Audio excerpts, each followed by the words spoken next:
Hi అండి. అందరూ ఎలా ఉన్నారు? నేనైతే చాలా బాగున్నాను. మీరందరూ కూడా బాగుండాలని మనస్ఫూర్తిగా కోరుకుంటున్నాను. మరో మంచి రొటీన్ వ్లాగ్‌తో మీ ముందుకైతే వచ్చేసానండి.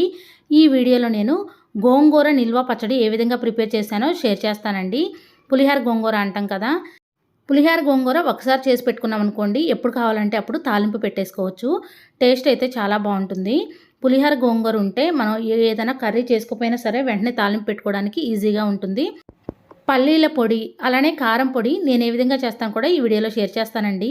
ముందైతే పులిహార గోంగూర కోసం అయితే ముందు గోంగూరని శుభ్రంగా ఒలుచుకున్నానండి. పురుగులు, గడ్డి పరకలు ఏమీ లేకుండా చూసుకున్నాను. ఆకులు బాగోని ఉంటే తీసేసానండి.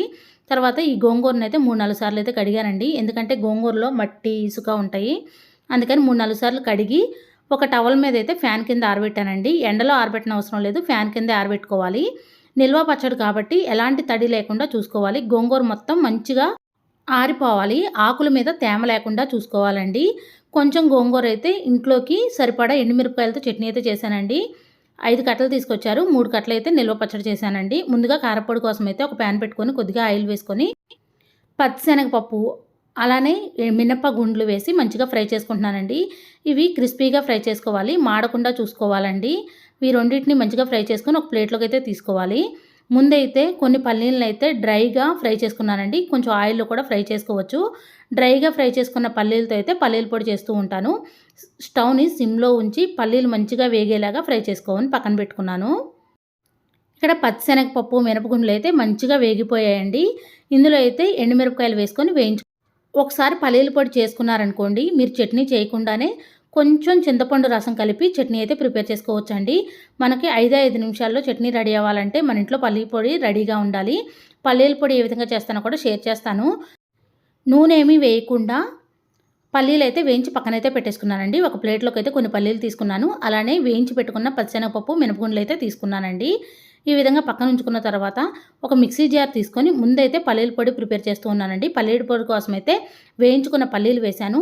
అలానే కొన్ని వేయించి పక్కన పెట్టుకున్న పచ్చిశనగపప్పు, అలానే మినపప్పు ఉంది కదండి, అవి కూడా మిక్సీ జార్లో వేశాను. కొద్దిగా పుట్నాల పప్పు వేసి మిక్సీ అయితే పట్టేసుకోవాలి.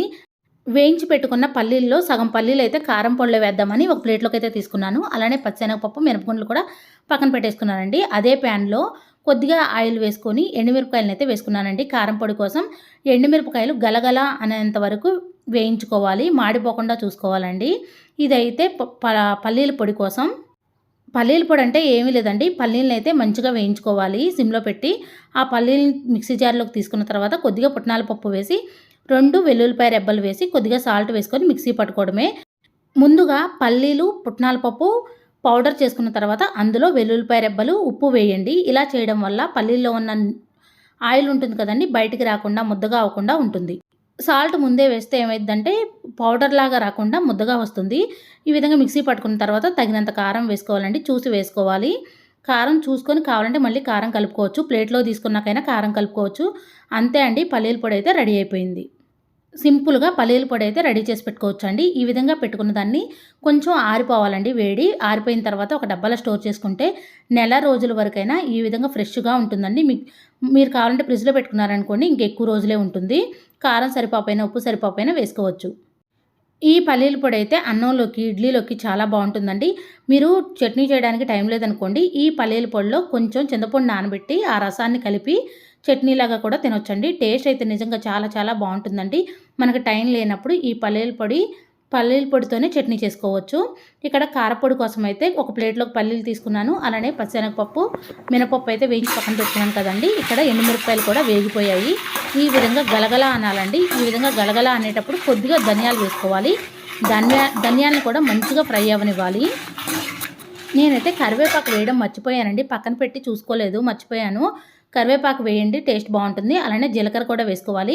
కారం పొడి కోసం అయితే ఒక మిక్సీ జార్ తీసుకొని ముందైతే పల్లీలు వేశాను. తర్వాత పుట్నాల పప్పు కొంచెం వేశానండి. ఇవి 2 పౌడర్ లాగా చేసుకున్నాను. ముందైతే సాల్ట్ అసలు వేయొద్దండి, ఎందుకంటే ముద్దలాగా వచ్చింది, విడివిడిగా రాదు. ఈ విధంగా పౌడర్ చేసుకున్న తర్వాత వేయించి పెట్టుకున్న ఎండుమిరపకాయలు, ధనియాలను వేయండి. అలానే పచ్చిశనగపప్పు, మినపగుండ్లు కూడా వేయండి. కరివేపాకు వేయండి, కొద్దిగా జీలకర్ర వేయండి. ఇవన్నీ మిక్సీ పట్టుకోవాలి. తర్వాత లాస్ట్లో వెల్లుల్లిపాయ రెబ్బలు వేసి సాల్ట్ వేసుకొని మళ్ళీ ఒకసారి మిక్సీ అయితే పట్టేసుకోవాలి. కారం ఎక్కువగా ఉందనుకోండి సాల్ట్ కలుపుకోండి. మీరు కావాలంటే కొద్దిగా చింతపండు వేసి కూడా మిక్సీ పట్టుకోవచ్చు. ఇక్కడ చూడండి కారం పొడి అయితే రెడీ అయిపోయింది. ఎంత పొడి పొడిగా వచ్చిందో. ఈ కారం పొడి అయితే పిల్లలు చక్కగా నెయ్యి వేసుకొని అన్నంలో తినొచ్చు. ఇడ్లీలోకి బాగుంటుంది. అలానే దోసల్లో కూడా చాలా బాగుంటుందండి. అన్నంలో అయితే చాలా చాలా బాగుంటుంది. కారం పొడి అంటే నాకు చాలా ఇష్టం. కొంచెం వేడి తగ్గిన తర్వాత అయితే ఒక డబ్బాల్లో అయితే స్టోర్ చేసుకున్నానండి. బయటైనా నిల్వ ఉంటాయి. అలానే ఫ్రిడ్జ్‌లో అయినా పెట్టుకోవచ్చు. 6 నెలల వరకు నిల్వ ఉంటాయండి. ఫ్రిడ్జ్‌లో పెట్టుకున్నారనుకోండి ఇంకా ఫ్రెష్‌గా ఉంటాయి.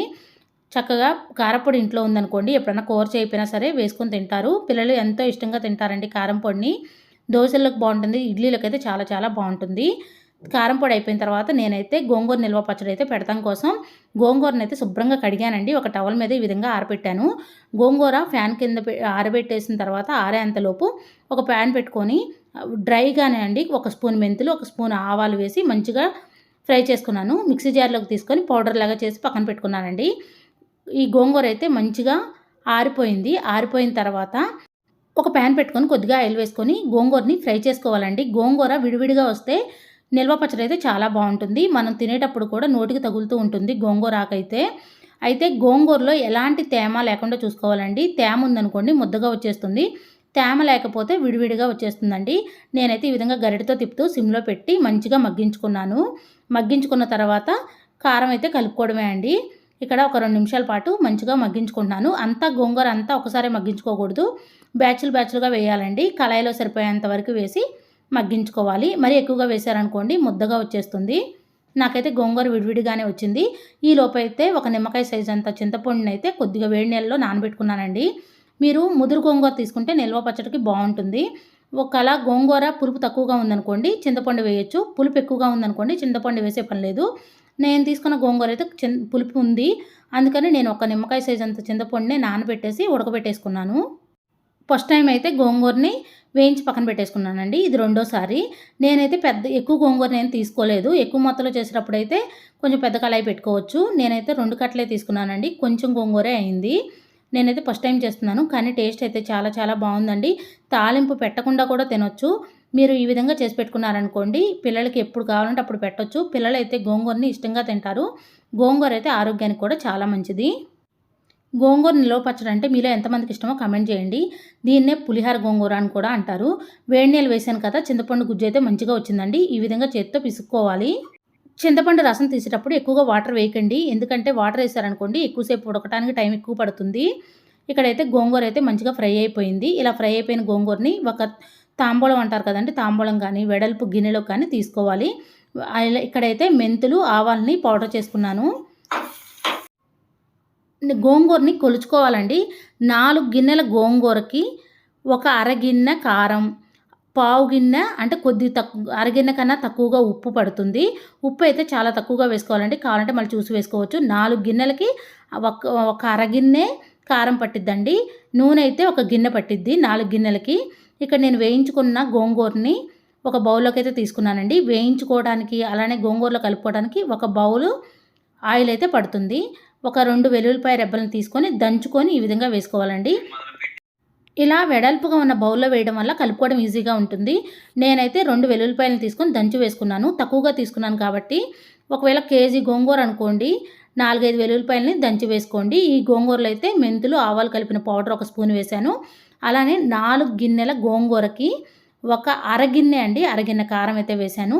అలానే అరగిన్నెలో సగం ఉప్పు అయితే వేసానండి. ఉప్పు కావాలంటే చూసి వేసుకోవచ్చు. వీటన్నిటిని గరిటెతో కానీ లేకపోతే మన చేతితో అయినా కలుపుకోవచ్చు. చింతపండు ఒక నిమ్మకాయ సైజ్ అంత తీసుకున్నాను కదా. మనం పులిహోర కోసం చింతపండుని ఏ విధంగా ఉడకబెట్టుకుంటామో అదే విధంగా ఒక దగ్గరకు రానివ్వాలండి. ఆ చింతపండు మొత్తాన్ని కూడా ఈ గోంగూరకు పట్టేలా కలపాలి. నేనైతే మొత్తం అన్నీ కలిపేశానండి. చూడండి పులిహోర గోంగూర అయితే రెడీ అయిపోయింది. మా చిన్నప్పుడైతే మా అమ్మ ఈ విధంగా రెడీ చేసి పెట్టేదండి. అప్పటికప్పుడు తాలింపు వేసుకొని తింటే టేస్ట్ అయితే చాలా బాగుంటుంది. ఇక్కడ గోంగూర అయితే రెడీ అయిపోయింది కదా. దీంట్లోకైతే నిల్వ పచ్చడి కాబట్టి కాసి చల్లార్చిన ఆయిల్ ఉంటుంది కదండి. ఆయిల్ని అయితే ఈ గోంగూరకు పట్టేలా కలపాలి. ఎంత ఆయిల్నైనా గోంగూర పీల్చుకుంటుందండి. 4 గిన్నెల గోంగూరకి మీరు ఏ గిన్నెతో అయినా తీసుకోండి. ఆ గిన్నెతో ఆయిల్ అయితే కరెక్ట్గా పడుతుంది. గోంగూరని మరీ అదింపట్టి తీసుకోకూడదండి. చిన్న గిన్నె అయితే చిన్న గిన్నె, పెద్ద గిన్నె అయితే పెద్ద గిన్నె. ఇక్కడ నేను తాలింపు అయితే ఏం పెట్టలేదండి. కాచల్లార్చిన ఆయిల్ని అయితే వేశాను. ఆయిల్ మొత్తం గోంగూరకు పట్టేలాగా వేశానండి. ఆయిల్ మొత్తాన్ని గోంగూర పీల్చేసుకుంటుంది. నేనైతే కొద్దిగానే చేశాను కాబట్టి నాకు చిన్న గ్లాసుడు ఆయిలే పట్టిందండి. ఈ ఆయిల్ మొత్తం గోంగూర పీల్చుకునేలాగా ఒక 2 నిమిషాల పాటు అలా మగ్గనివ్వండి. తర్వాత అయితే డబ్బాలో స్టోర్ చేసుకోండి. ఎన్ని రోజులైనా నిల్వ ఉంటుంది. మీరు తాలింపు పెట్టుకోవాలి అనుకున్నప్పుడు ఒకవేళ గట్టిగా ఉందనుకోండి వేడి నీళ్ళు కలుపుకొని తాలింపు అయితే పెట్టేసుకోవచ్చు. టేస్ట్ అయితే చాలా బావుంటుంది. మీరు ఎప్పుడు కావాలంటే అప్పుడు ఈ విధంగా డబ్బాలోంచి ఒక స్పూన్ తీసుకొని కూడా డైరెక్ట్‌గా అన్నంలో కలుపుకొని తినేయొచ్చు. ఒకవేళ మీకు ఉప్పు సరిపోకపోయినా, కారం సరిపోకపోయినా చూసి రెండో రోజు కానీ, మూడో రోజు కానీ కలుపుకోవచ్చండి. టేస్ట్ చాలా చాలా బావుంటుంది. నాకైతే భలే ఇష్టం అండి పులిహోర గోంగూర అంటే. మనం పచ్చిమిరపకాయలతో చేసుకుంటాం, ఎండుమిరపకాయలతో చేసుకుంటాం కదా! ఆ టేస్ట్ బావుంటుందండి. ఈ విధంగా కారంతో చేశారనుకోండి ఇంకా బావుంటుంది. గోంగూర చట్నీ పెట్టడం అయిపోయిన తర్వాత ఇల్లంతా నీట్‌గా క్లీన్ చేశానండి. అలానే కొద్దిగా మాప్ కూడా పెట్టేశాను. ఈరోజు ఉదయం అయితే పూజ అయితే ఈ విధంగా చేసుకున్నానండి. అదే చూపిస్తూ ఉన్నాను. గోంగూర పచ్చడి పిల్లలైతే చాలా ఇష్టంగా తింటారండి. కొంచెం పుల్ల పుల్లగా, కారం కారంగా ఉంటుంది కదా! అందరూ ఇష్టంగా తింటారు. మీలో ఎంతమంది గోంగూర చట్నీ అంటే ఇష్టమో కామెంట్ చేయండి. మా చిన్నప్పుడైతే మా అమ్మ చేసేదండి. నేను కూడా ఇప్పుడు అన్నీ నేర్చుకుంటున్నాను. ఈరోజు చట్నీ పెడతాం. ఈ పనులన్నీ ఉన్నాయి కదండీ! పనులు కొంచెం లేట్ అయిపోయాయి. ఇక పనులన్నీ కంప్లీట్ అయిపోయాయండి. కొన్ని అంట్లయితే సింక్‌లో ఉన్నాయండి. ఆ అంట్లన్నీ క్లీన్ చేసుకున్నాను. క్లీన్ చేసుకున్న తర్వాత ఈరోజైతే చట్నీ అవన్నీ పడుతూ ఉన్నాను కదా! స్టవ్ మొత్తం కొంచెం బాలేదండి. ఆ స్టవ్ మొత్తం నీట్‌గా క్లీన్ చేసుకుంటూ ఉన్నాను. క్లీనింగ్ అయిపోయిన తర్వాత బట్టలు కూడా వాష్ చేశాను. ఇల్లంతా కూడా నీట్‌గా అయిపోయిందండి. నా పనులన్నీ కంప్లీట్ అయిపోయాయి. సాయంత్రం అయితే మా వారి కోసం అయితే నారింజ జ్యూస్ అయితే ప్రిపేర్ చేస్తూ ఉన్నాను. వీటినైతే నారింజ కాయలే అంటారనుకుంటున్నా. ఈ కాయలైతే పుల్లగా ఉండవండి. కొంచెం ఒగరుగా ఉంటాయి. అయితే గింజలు తీయలేదనుకోండి చేదుగా ఉంటాయి. కానీ హెల్త్‌కి మాత్రం చాలా మంచిది. నేనైతే ఈ విధంగా పీల్ తీసుకుంటాను. చాకుతో అక్కడక్కడ ఘాట్లు పెడితే పీల్ ఈజీగా వచ్చేస్తుంది. తర్వాత అందులో ఉన్న గింజలు కూడా తీసేసి మామూలు తొనలు తొనలుగా మిక్సీ జార్‌లో వేసేస్తానండి. కొంచెం ఒగరుగా పుల్లగా ఉంటుంది కాబట్టి ఒక స్పూన్ అయితే పంచదార వేస్తున్నాను. కావాలంటే మీరు హనీ వేసుకోవచ్చు. మిక్సీ ఒకసారి పట్టుకున్న తర్వాత కొద్దిగా వాటర్ కలిపి జ్యూస్ తీసుకోవడమే. నేనైతే ముందుగా వాటర్ ఏమి వేయనండి. ఈ తొనలన్నీ వేసిన తర్వాత మిక్సీ పట్టేసి కొద్దిగా వాటర్ కలిపి మళ్ళీ ఒకసారి గ్రైండ్ చేస్తానండి. జ్యూస్ అయితే రెడీ అయిపోతుంది. ఈ జ్యూస్‌ని వడకడతాను. పిల్లల కోసమైతే మజ్జిగ చేస్తున్నానండి. నేను వెన్న ఏ విధంగా తీస్తానంటే పెరుగుపై ఉన్న మేగడ ఉంటది కదండీ! ముందు రోజు నైటే పెరుగు తోడుపెడతాం కదా! ఆ పెరుగుని ఫ్రిడ్జ్‌లో పెట్టుకుంటే మేగడ మొత్తం పైకొచ్చేస్తుందండి. ఆ మేగడతో మిక్సీ అయితే పట్టేసానండి ఆ మేగడని. తర్వాత వాటర్ కలిపి మజ్జిగ చేసుకున్న తర్వాత పైనంతా వెన్నొచ్చేస్తుంది. ఆ వెన్నని మొత్తం చేత్తో తీసుకోవడమే. వెన్నయితే బానే వచ్చిందండి. మా వారైతే గేదె పాలు తెస్తున్నారు. వాటితో అయితే పెరుగు తోడుపెట్టాను. వెన్న మంచిగా వచ్చిందండి. ఇక్కడ జ్యూస్ కూడా రెడీ అయిపోయింది. ఇక్కడ జ్యూస్ అయితే వడకడుతూ ఉన్నాను. డస్ట్ ఎక్కువ ఉంటుందండి. ఆ డస్ట్ మొత్తం అంతా ఒక పక్కకు అనేసిన తర్వాత జ్యూస్ అయితే రెడీ అయిపోయింది. ఈ జ్యూస్ అయితే హెల్త్‌కి మంచిది. కొద్దిసేపు పక్కన ఉంచామనుకోండి చేదొచ్చేసిద్ది. ఎందుకొచ్చిద్దో కూడా నాకు అర్థం కాదు. కానీ టేస్ట్ బావుంటుంది. హెల్త్‌కి మంచివైనవి ఎప్పుడూ కూడా టేస్ట్ ఉండవండి. కానీ ఈ విధంగా చేదుగానో, ఒగరుగానో ఉంటాయి. ఇవి తాగితే ఆరోగ్యానికి చాలా మంచిది. మా వారికైతే జ్యూస్ ఇచ్చేసానండి. మా వారైతే వర్క్ చేసుకుంటూ ఉన్నారు. నేను కూడా కొంచెం తాగానండి. టేస్ట్ అయితే బానే ఉంది. ఇక్కడ చూడండి వెన్న అయితే వచ్చేసింది. పిల్లలకైతే కొంచెం మజ్జిగ ఇచ్చాను. మజ్జిగ తాగేశారు. ఎందుకంటే గోంగూర చట్నీతో వేసుకొని తిన్నారండి. గోంగూర చట్నీ తింటే కడుపులో నొప్పి వచ్చిద్దండి పిల్లలకి. పెరుగు కంపల్సరిగా పెట్టాలి. కనీసం మజ్జిగైనా ఇవ్వాలి.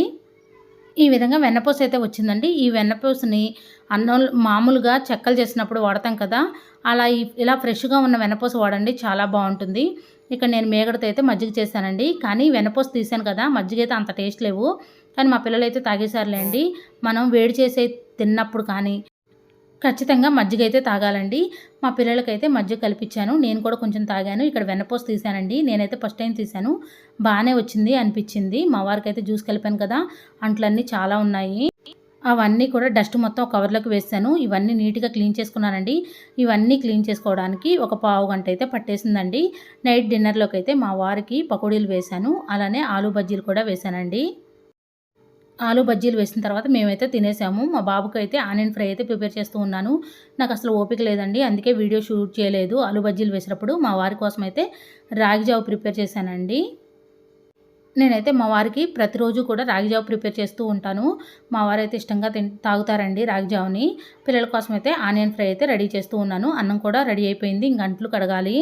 పకోడీలు చేశాను కానీ మా వారైతే కొంచెమే తిన్నారండి. అందుకే రాగి జావ అయితే చేసి ఇచ్చాను. నేనైతే పకోడీలు తినేసాను. ఇంక నేనేం తాగలేదండి. మా వారైతే కొన్ని వెజిటబుల్స్ తీసుకొచ్చారు. అవే చూపిస్తూ ఉన్నాను. ఈరోజైతే అసలు అన్ని పనులే ఉన్నాయండి. ఇంక నైట్ అయితే ఫ్రెష్ అయిపోయి మా వారు తెచ్చిన కూరగాయలన్నీ ఫ్రిడ్జ్‌లో అయితే పెట్టేశాను. పచ్చిమిరపకాయలు తెచ్చారు. అలానే చిక్కుడుకాయలు తీసుకొచ్చారు. టమాటాలు తీసుకొచ్చారండి. అలానే బెండకాయలు తీసుకొచ్చారు. దోసకాయలు కూడా తీసుకొచ్చారు. అవన్నీ కూడా ఫ్రిడ్జ్లో అయితే పెట్టేశాను. ఇంతటితో నా వీడియో అయితే ఎండ్ చేస్తున్నానండి. నా వీడియో నచ్చినట్టయితే ప్లీజ్ లైక్ చేయండి, షేర్ చేయండి, కామెంట్ చేయండి ఫ్రెండ్స్. కొత్తవారు ఎవరైనా మన ఛానల్ చూస్తున్నట్టయితే సబ్స్క్రైబ్ చేసుకోండి. Thank you for watching. మీరు సబ్స్క్రైబ్ చేసుకున్న తర్వాత పక్కనే ఉన్న బెల్ ఐకాన్ యాక్టివ్ చేసుకోవడం ద్వారా నేను పెట్టే ప్రతి వీడియో నోటిఫికేషన్ మీ దాకా చేరుతుంది. Thank you for watching. Bye అండి.